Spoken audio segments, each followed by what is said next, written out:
And it's another week of Milking Stool Ministries on the blog. We are covering John chapter 8 and 9 this week, and we're going to be doing double duty from here on out.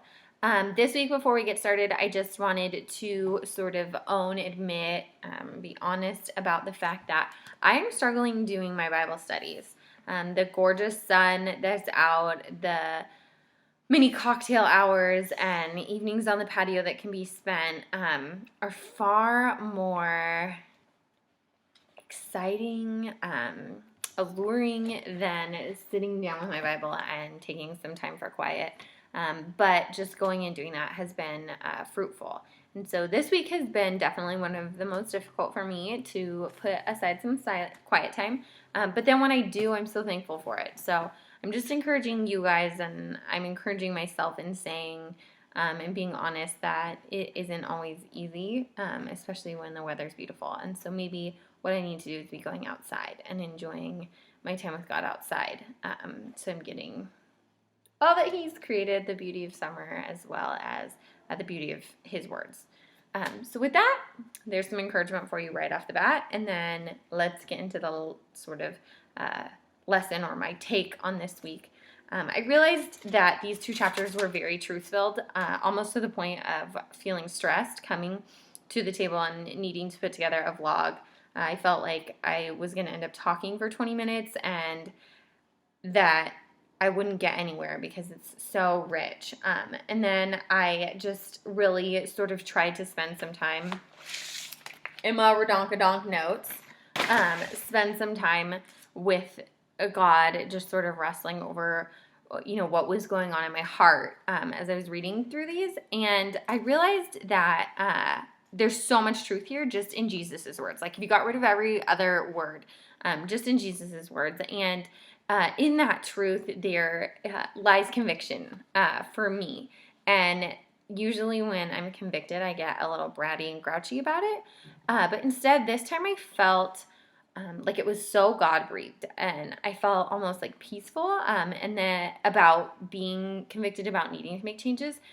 Not only that, but that God was doing something in my life that was life-giving, was creating more life, better life for me. So that's exciting. The two things that were highly convicting for me was Jesus says in verse 15, you judge by human standards. I pass judgment on no one. And then 16, but if I do judge, my decisions are true because I'm not alone. I stand with the Father who sent me. Judgment is something that I sort of love to do. And I struggle with because it's not good for me.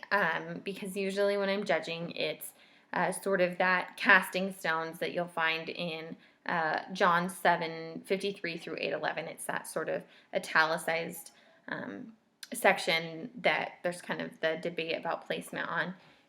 Regardless of that, I am just strongly affected by that story of Christ, that idea of picking up your stones and throwing them, because I can carry a lot of stones. I put them in my proverbial backpack and I just wait. And then the minute somebody rubs me the wrong way or somebody makes me feel judged or threatened, you can bet your sweet little tush that I will grab those stones and just hurl them. It's a defense mechanism that I have created for myself. It's ugly and unbecoming, and it's not how Christ accepts or how Christ approaches relationships. Hence, probably not the best way for me to be approaching them. So judgment was one of them, and then the other was in John chapter 9, right at the beginning, verse 1 through 3. As he went along, Jesus saw a man blind from birth. His disciples asked him, Rabbi, who sinned, this man or his parents, that he was born blind? Jesus replies, neither this man nor his parents sinned, but this happened so that the works of God might be displayed in him. I guess this goes back to sort of like this judgment, this justification, this need for justification. When someone rubs you the wrong way, you create sort of these reasons why that's okay. These reasons are often based on falseness or accusations that might not be true. And I guess I realize that that is exactly what's happening in these verses. We want explanation. We want to feel like we're in control, like we understand. We want to feel like we are the experts on our occasion, whatever our occasion might be. It could be our blog, it could be our faith, it could be our marriage, it could be tortoises. We want to be the expert. We want to have an explanation for every question.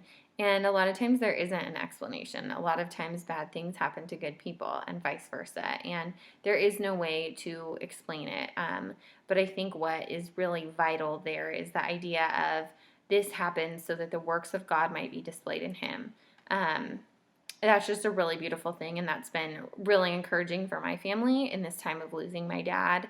Just the idea that nobody did anything to deserve this. My dad wasn't participating in any, bad or wild, drugs or any of those things.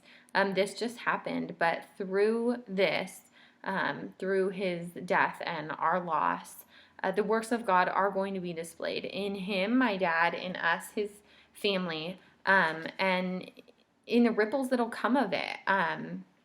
So there's just this encouragement in that, this conviction of how am I handling this? Am I hurling stones in the midst of my fear, my stress, or am I handling it in a way that Jesus would handle it?